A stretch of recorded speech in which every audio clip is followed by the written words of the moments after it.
Okay. Carolyn, you have the floor. Did you need introductions, or are you comfortable just getting into it? No, I see here a pretty great group of New Haven's finest civic advocates here, which is great, as always, to be in this room. And so, no, thanks JR, and thanks everybody. A quick show of hands, who knows something about the Underpass Park project? Okay, so most people know something about it. If you'd like, I can give a cursory overview of the project through some slides, but I'm sure what you all are most excited about is to see the actual plans. But just for those that maybe want to be caught up to speed, I'll first share my screen and show this. Let's see, window, here we go. All right. Can everyone see my screen? It says Underpass Park Project. Someone say yes. Yep. Yes. Okay, great. Okay, perfect. So just very quickly, I won't go through this too long. Underpass Park Project. So I'm Caroline. I serve on our City of New Haven Board of Alders as the Alder for Ward 9, which includes parts of the East Rock and Fairhaven neighborhoods, with I-91 dividing these two wonderful, culturally rich, vibrant neighborhoods from each other. I've felt acutely aware of the role of the highway in my time in office, in part because of very functional safety reasons. Things like I received the motor vehicle crash data from the police department at the start of the term, and the intersections in and around the highway are all the intersections with the highest motor vehicle crashes. And in addition, on a more sort of less functional level and safety level, but just a more emotional level, I think most of us could appreciate that there's so many different stories that are part of New Haven's underbelly. And one of our stories is that of highway construction and the ways in which it destroyed portions of neighborhoods, thousands of homes, and also divided our neighborhoods from each other for years to come. And so the really heart of this project is about taking this one underpass under I-91 and turning it from an area of neglect to an area that's an asset that reconnects East Rock and Fairhaven together. In addition, the other spine is that the Mill River Park will be built also through this underpass. And so one of the other central design questions of this project has been, given that the wonderful path, this missing piece of the trail will be built here, what else needs to be true about this space in order for it to be safe, multi-use, and functional for trail users? This is the story, tale as old as time, of before I-91 was built and after I-91 was built. You can see the stark contrast in terms of the destruction of homes and the division between these two neighborhoods. This is an image that shows I-91 being constructed. The idea of building a park under an underpass is actually not particularly innovative at all. Cities across the country have utilized these spaces to turn them into areas of seating, areas that stitch back communities, areas that are playgrounds, areas that are gardens. So it would be one of the only projects, if not the only project in Connecticut specifically, but this is not particularly innovative, not particularly new. Cities across the country think about these spaces as assets instead of just places that are in between or interstitial.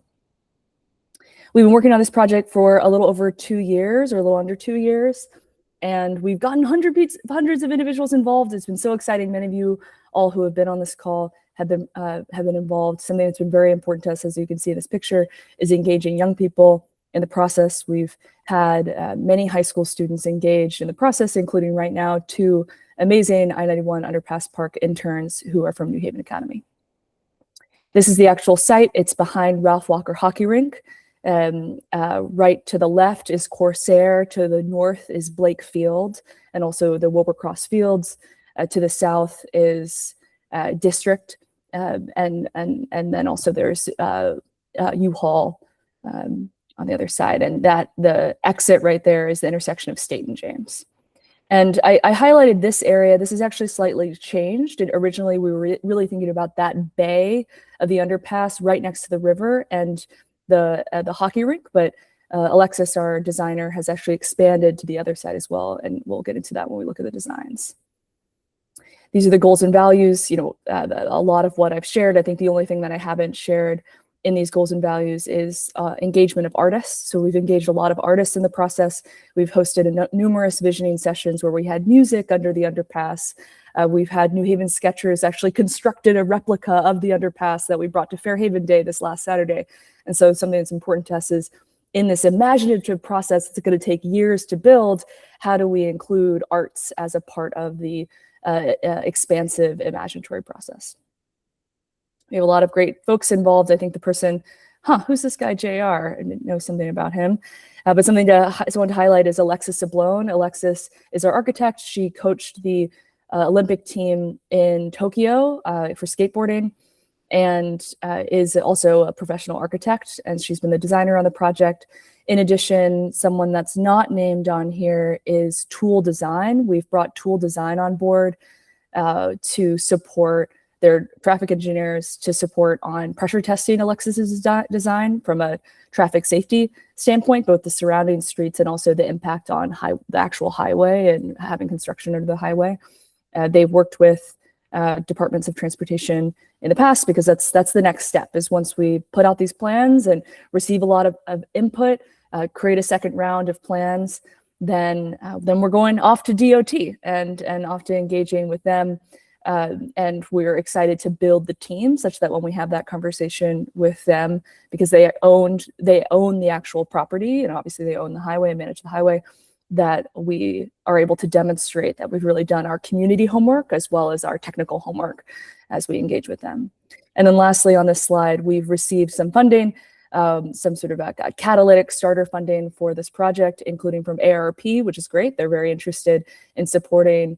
They actually had a grant specifically around reconnecting communities and disrupting this kind of disruptive infrastructure for individuals ages 50 plus, and then also the National Endowment of the Arts. So we've had in this last year about $50,000 to ignite this first phase, which has been a lot of community engagement, ending in the first round of renderings, which we'll see in a second. So that is the presentation. Now I'll share with you the plans once I find you guys. All right. So that's an overview, and now would love to share the plans. The caveat I would bring, or maybe that's not a caveat, but something I really want to emphasize is this is just the first round. And so really welcome any level of critique, thoughts, excitement, everything's on the table, because we want this plan to actually be something that people want to see and that we actually want to build. It'll take years and a lot of investment, so might as well make it worthwhile, right? So want everyone to feel really comfortable to share their thoughts. Starting from the top here, and I'll go through it fairly quickly. The design, the park name that Alexis has come up with is Pearl Park. The idea of this gem within the clam, within the oyster, within this broader ecosystem. That's work in progress, but it's sort of her has been her muse throughout the process. And she did some shadow studies, which are interesting. But I think I'll start actually first with this higher level design that's not as detailed, just because it is more clear. But then we can get down to the more granular details where you'll be able to see it in more detail. But very high level. So to orient you to, this is the Ralph Walker Hockey Rink, this large red building. Some of the features that I think are really important to highlight is something we heard over and over again was about accessibility. And right now the park area, if you will, is not accessible. We lost it looks like you figured it out. Yeah. Okay. Is not accessible. And accessibility, we had a session with a disability rights group that was really wonderful. And so as you can see here, we've added in this bottom on State Street two accessible entrances. One is not accessible because it's sort of a artistic, rocky path down. That's the one right here in the center. Can you all see my cursor as I move it around and point? Great. So yes. Right here is the entrance that's sort of a rocky interface, but the right here is an accessible entrance, and then right here is an accessible entrance. This is the entrance to the trail as well. And then she also made the entrance here to the trail more accessible. It's actually, this is fairly ambitious over here. So one of the challenges that you all are in many ways far more familiar with than I am is that the current iteration of plan isn't ADA accessible. So they'll have to go up the stairs and over the tidal gate. At least that's my understanding. Correct me if I'm wrong. So her proposal is to actually lift that entire area to be on the same level as the tidal gate so that there are no stairs and it's leveled out. I think that's incredible if we can pull that off. I think it's extraordinarily ambitious. The cost incredibly increases by lifting up the actual land, but I think it's worth pressure testing to see if there's a there.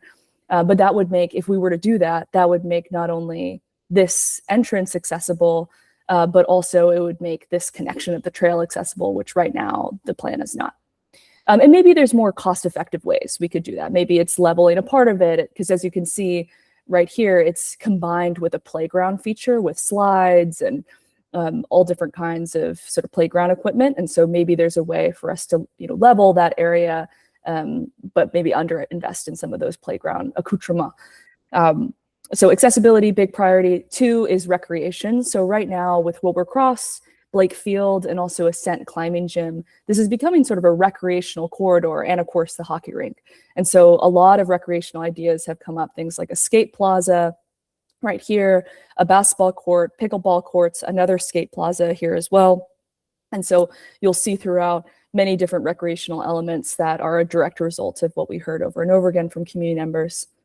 The last 2 highlights that I'll point out and then want to open it up for questions is we heard a lot about an interest in having a space, an outdoor venue for performance. And so what you can see right here, this reddish area is an amphitheater. I think actually she created a really beautiful mock-up of what it would look like, where it would connect to the river and would be this very functional space for music to pop up. And we had a performance under the underpass, and music actually sounds quite good. That wasn't a given, it could be too loud or sort of strange, but it actually sounded really great. You can also see here the kayak portage. That was probably the most consistent piece of feedback we heard was the kayak portage. She happened to design this really cool kind of promenade out onto the river, which I think is gorgeous. And then I would say the last theme, besides just a lot of access to the river, seating and otherwise, which we heard a lot, from a lot of individuals, just that we are a water town. We are, but it doesn't feel that way because of the highways. And so how can this space be in place to have access to the water? Would be that right here, it's less featured in this detailed area, is a lot of foliage. So something we heard over and over again, ironically, actually, maybe not ironically, but I think in a lovely way, we heard a lot from youth to keep the natural flora and fauna.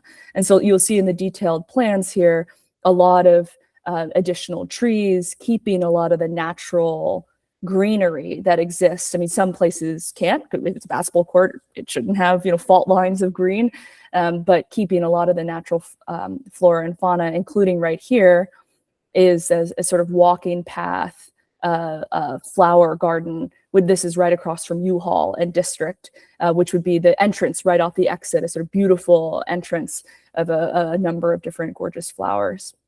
The actual last thing I'll mention, and also that's good for, it's good for the environment, it's good for mitigating noise to keep a lot of the natural flora and fauna there. The last thing I'll actually mention is that she planned it such that if you walk around the entire perimeter and through the park, it's 1 mile long. And so if you're a runner or you're a walker, then you can take that path and it's 1 exact mile. I'll pause there now and curious everyone's thoughts, questions, reflections. Hey, Rob, go for it. Thanks for that, Caroline. That was cool. I have one comment and one question, and maybe a comment after that. I noticed, you've got you call it a portage. That's really a canoe launch, right? Yeah. So I've always been thinking this area needs a portage, like, and what I mean by that is some way to get a canoe from the protected portion of the river over to the other side. Yes. if you want to engage the harbor. And I don't know if that is integrated in this design or not. It is. Might be tucked under and not viewable in these plans or something. Yeah, no, it's a, if I'm understanding you correctly, yes. And when Alexis first showed us to the plans, she had only included kind of that one side of the river, the towards the sound side of the river portage. But exactly to your point, something that we've heard over and over again is if you want to be able to lift off from the other side, go around the tidal gate and go off into the other side of the river. Is that what you mean? That ability? Yes. Yeah. And so it's not included in the plans right now, but that she will include that because that is crucial. Well, one other thing I was going to mention is that I did something not too long ago for American Airlines, and it was like on a creek like this, looked like a creek. It was actually a spillway. And I found out all sorts of things, including that like navigable waters are under the jurisdiction of the Army Corps of Engineers. And if you touch them, you slow your process down considerably. So that little portion, as cool as it is, that comes out into the river, it could be expensive and slow you down. You may want to have a backup plan for that. Yeah, that makes sense. It's definitely, this is what I would say is the most ambitious, maybe that's not true. It's a pretty ambitious plan. And we expect that even 35% of this happening is pretty extraordinary. And so I agree with you. It's ambitious but might trigger some things that we want to be thoughtful about. Okay, and I don't want to like hog all the time. But one more quick point. I didn't know what you meant by leveling, and I don't know where that was in the plan. But I would just caution that if it is near any of the structure that's holding up the highway, the stuff that's above grade right now is engineered to be above grade, and it may not, even though it looks like it's resilient, it's concrete, it may be susceptible to hydrostatic pressure. So if you were planning on raising the grade around that existing structure, the DOT might push back. Yeah, that makes a lot of sense. That is the proposal right now. But to your point, I think, we were talking to, we have a kind of pro bono consultant engineer who's done a lot of this kind of work, who's just been helping us. And she mentioned that same trepidation that apparently, I don't remember exactly where it was, but someone put a seemingly innocuous large pile of dirt next to a highway, and very slowly the highway began to lean over the course of time. And so that's certainly something that we would take very seriously and would only want a plan that does not do that. These send compliments to Alexis about the like kind of Bernard Schumi style drawings, though. Those are really cool. I'm gonna look up Bernard. Thanks, Rob, as always. Answerus. I think we can't hear. You're muted. Great. Gabe, who is listening, but he says his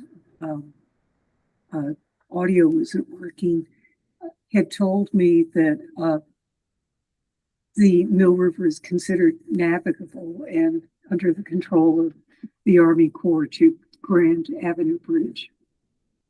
So it could be this area north of the Grand Avenue Bridge wouldn't be subject to Army Corps. So Gabe talk, but check in with him. That's my understanding of that. And I've heard that there may be some protected species here, salamanders and turtles. Have you heard anything about that, and if it could have any influence on your plans? I know that David Augusta had sent me, I think, something about that. I haven't been able to look at it very closely, but I would feel very excited about, okay, if there are some protected species here, what are they, and what does it mean to be able to kind of cohabitate? Well, I mean, that's true for the Mill River Trail. The Mill River Trail will be built, and so if there are any, given that there's going to be construction there that's already permitted, just thinking about, okay, how do we coexist as neighbors with our salamanders, I think would be really exciting to hear. And I'd be very open to anyone's insights on who might have expertise on that to incorporate into the project. And Save the Sound's been involved from the beginning. I think they could be a good basin of knowledge. So I could chat with Anthony, and they might be a good guide. Yeah. Yeah, I think if at some point you are applying for federal money, there's generally like a checkoff list that will ask you, are there endangered species, things like that. And even if this went through a state of Connecticut process, it might get there. So, it could be, in fact, as you think of a planting program, that you look at plants that are going to be copacetic with those species. Yep. So, it's just, there isn't anything that doesn't have a constraint. And if you see constraints not as something that says no, but something that guides you towards solutions, right? Or the thing that you need to pay attention to, whatever these are, it's good at this early phase to find out what those might be. And then the other question being on the older side here, when I went to one of your, community consultation programs, that the noise level was really high. And I'm wondering if your architect has looked at different ideas for how to baffle some of the noise. And it could be that it's too early at this moment, but that would be, I think the plan looks really great. It's inventive and has a lot going on. And so, because I remember when I was at that program, I couldn't hear anyone in my circle that you set up. I couldn't hear what they were saying at all. I couldn't contribute to the conversation. Yeah, it's such a good point, answer. So David's also talked pretty extensively about that. He's such a strong advocate.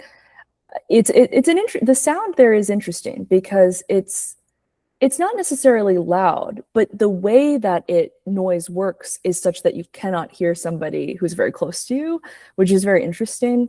I think Alexis has definitely taken that feedback, and she's currently coming up with solutions.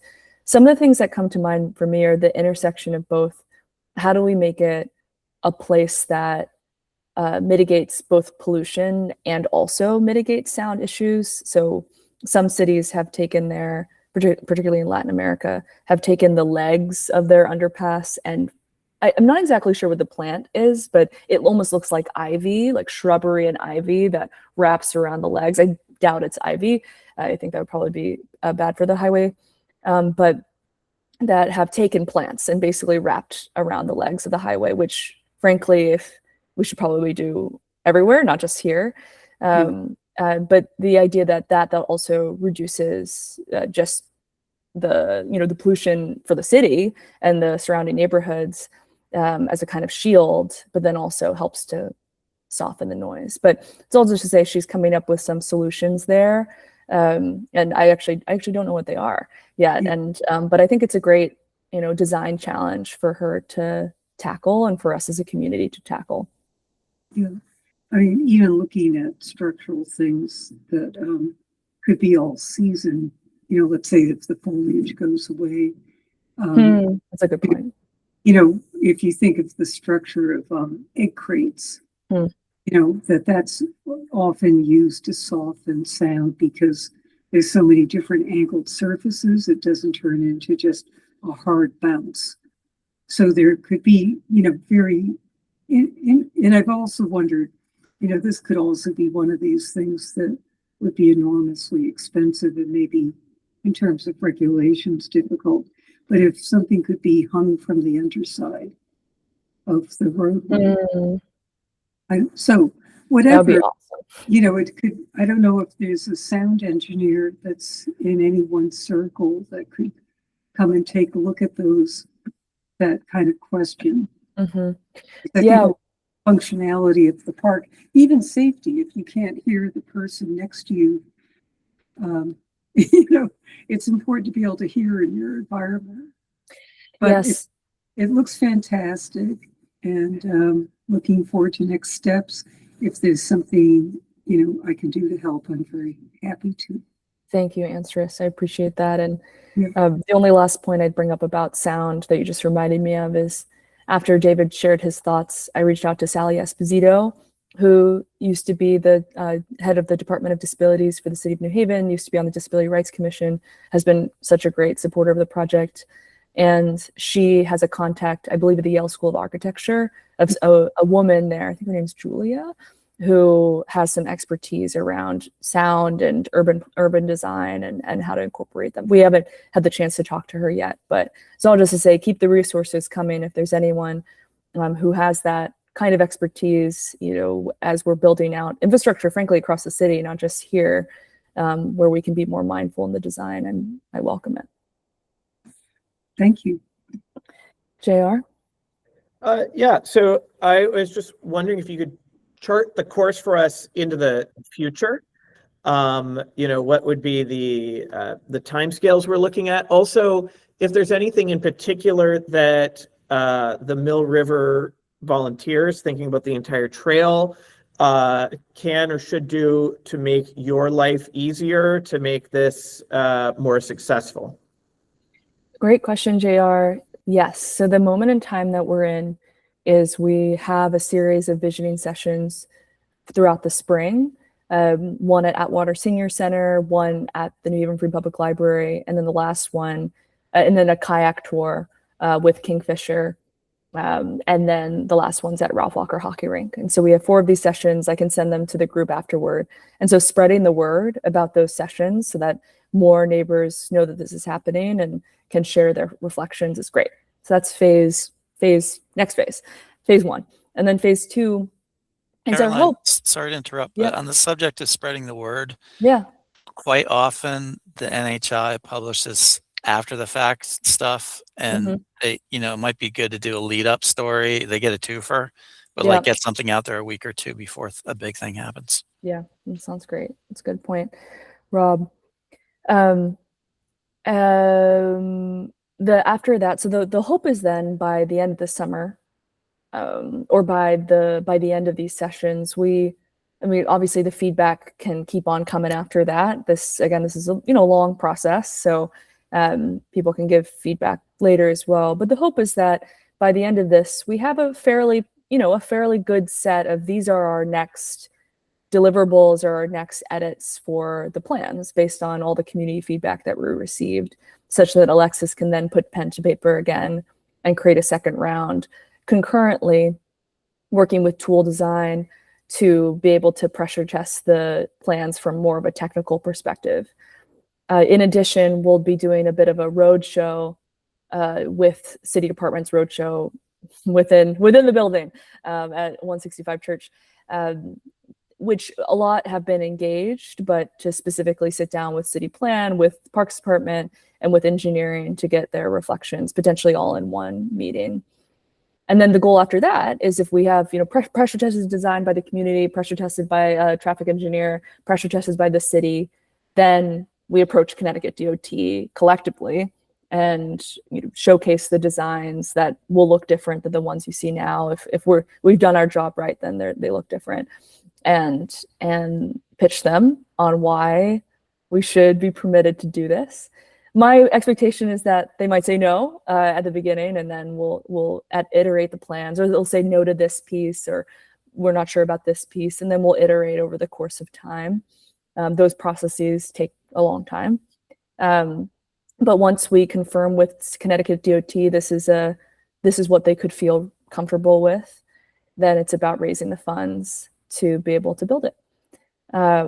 And I can imagine there'll be a mixed revenue stream to build it, as well as thinking about long-term maintenance, which so many of these projects, it's just so important to think about long-term maintenance. It's not just about building it, it's about maintaining it over the course of time. Both the infrastructure side, but also the human side. So creating things like a Friends of Pearl Park or Friends of the I-91 Underpass Park for a group that's sort of down the road. But who can help to maintain, keep it clean, etc. How Mill River Trail can be involved, spread the word about the sessions would be fantastic. Providing your reflections now And really ultimately quite soon just helping to be an advocate for, as you already have. The reason why we have the $50,000 to be able to get to this point, to bring on board an architect and a traffic engineer and engage artists in the sessions is because you wrote letters of support for our grant applications that were very competitive grant applications. I think 3,000 organizations applied for the ARP funding, and we were one of 25 or something wild, one of 200, something astonishing. And so your all's letters, Save the Sound, actually see Save the Sound's on here. Hi. Your all's letters are really, really helpful. And so helping being an advocate to actually make this turn from idea to pen to paper to actually real.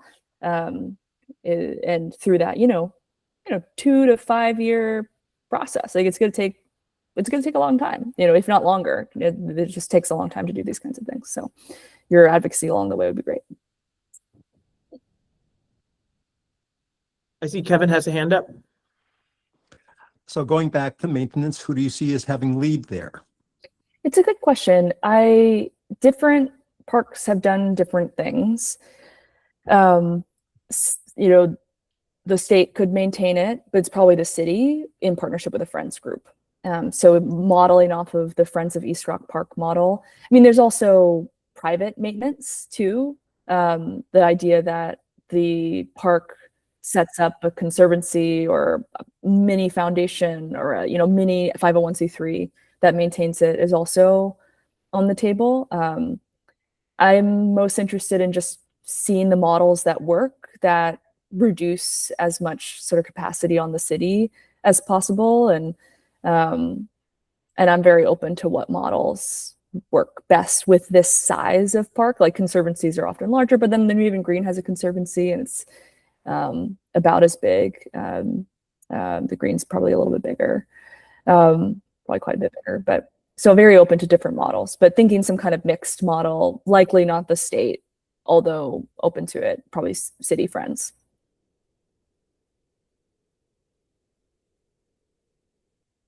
I think Aisha has her. Hi. Oh, Yeah. hi. Hi. Hi. Thanks. I saw the message on the email. I haven't been here in a really long time, but I'm super excited to see the presentation. And yeah, it's great. I know people have been kind of dreaming about activating that space for many years.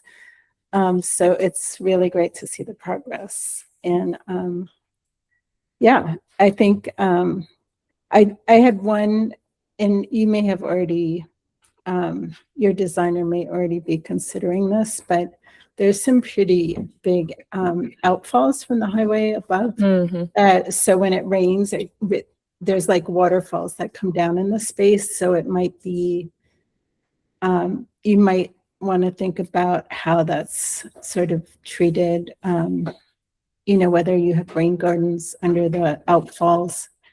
I know that's something that that I've noticed in the past. But I would also, it would be great to get some, like, speaking of stewardship, there's the Corsair there, there's other stewardship activities, like True. near the dog park. So I'm sure, there might be a local community to help take care of it. That's a great point. Yeah, a sort of more comprehensive approach with the park and then plus the Blake Field and the softball fields and the dog park kind of all combined as a friends area, I think is really smart. And also the Ralph Walker Hockey Rink aims to expand services into the summer. I mean, it has like midnight basketball occasionally, but it's hoping to have more year-round services. So the idea of that being maintained or managed by at the very least, some sort of comprehensive body, I think is interesting. The runoff for the water is a really good point. I actually love to hear Save the Sound's thoughts on that. We talked to Hi, Nicole.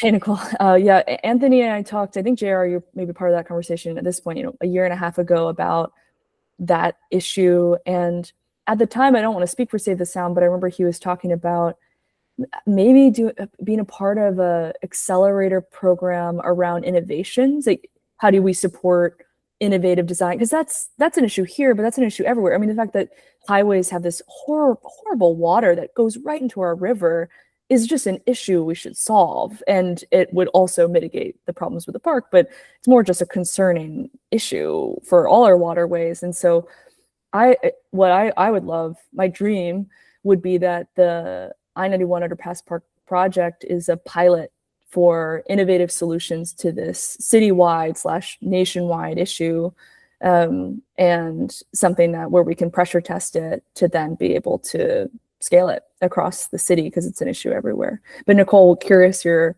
thoughts. I think this is your wheelhouse. I know. I was thinking the same thing as Aisha, because there's a lot of water that comes through there when it rains, and I don't have a good solution. But every road crossing has this problem, right? Yeah. So and I do think Anthony and I have talked about this a little bit. Like, how do we get kind of like a design process in place to pilot something and get DOT to pilot something? And we've been talking about this space as a potential opportunity. But as far as like the design goes, I guess my concern, kind of not looking at it closely, but like where those pipes are in relationship to the infrastructure that you're planning. Because you don't want stuff you don't want what's coming out of those outfalls discharging onto the public space. Right. So how do we shift that runoff to kind of go to the outside of the park? And then also thinking about the plantings that are kind of riverside versus how much hardening there is of the shoreline there, even though it is already a really rocky coast. Yeah.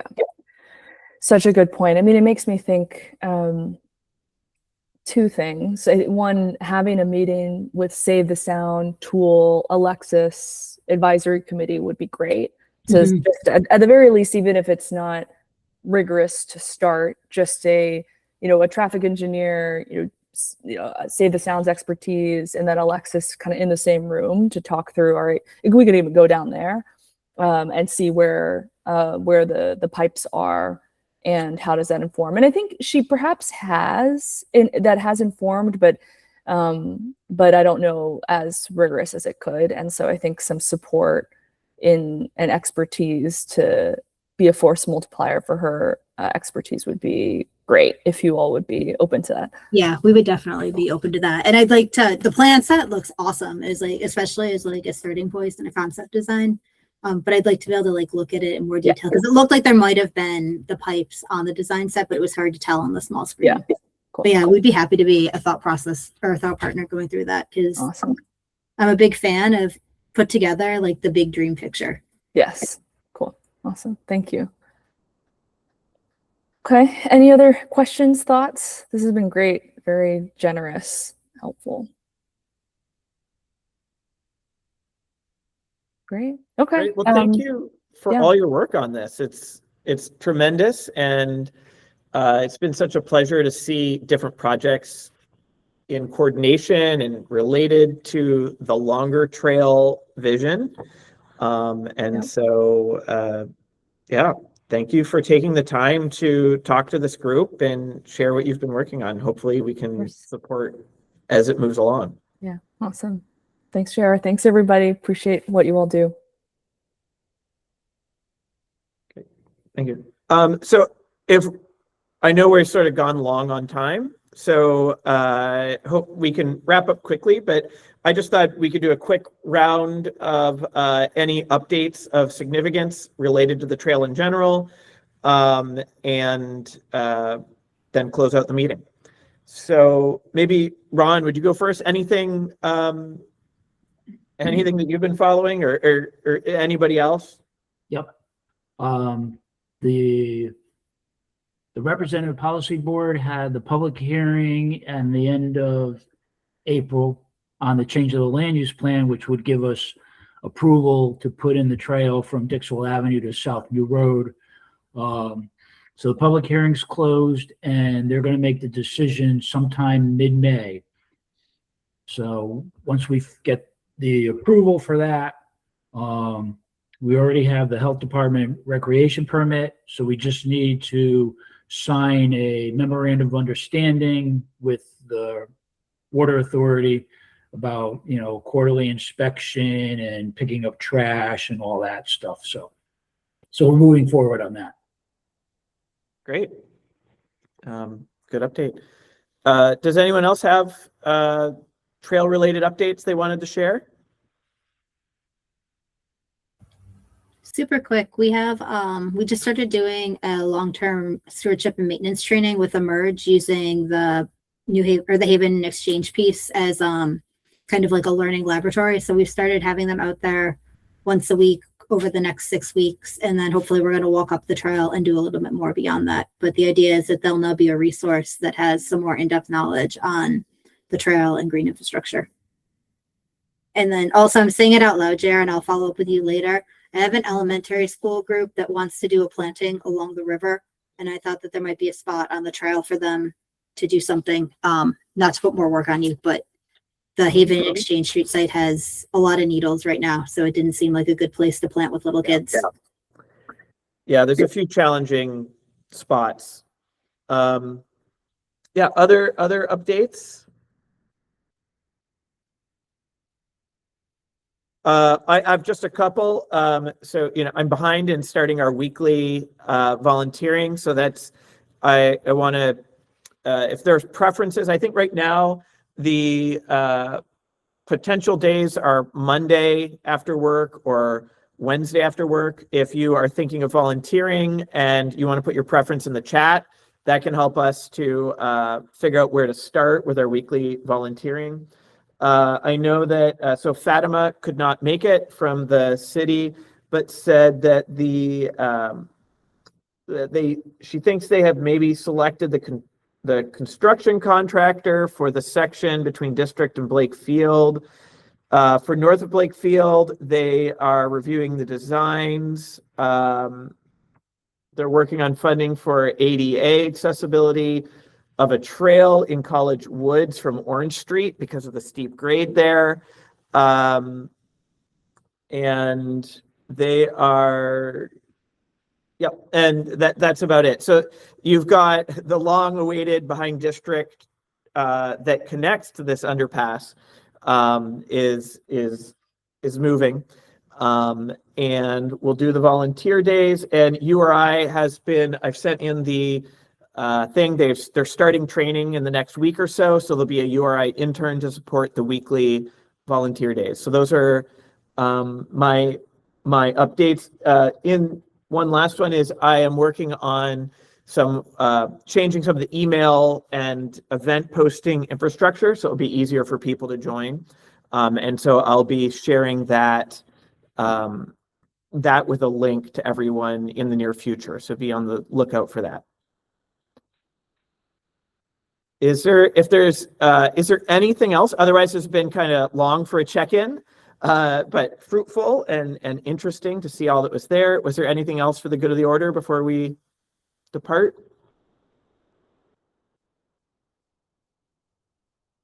Okay. All right. Good to see y'all. I'm looking forward to the summer. Yeah. Oh, I can't hear it, Cordelly. You want to unmute?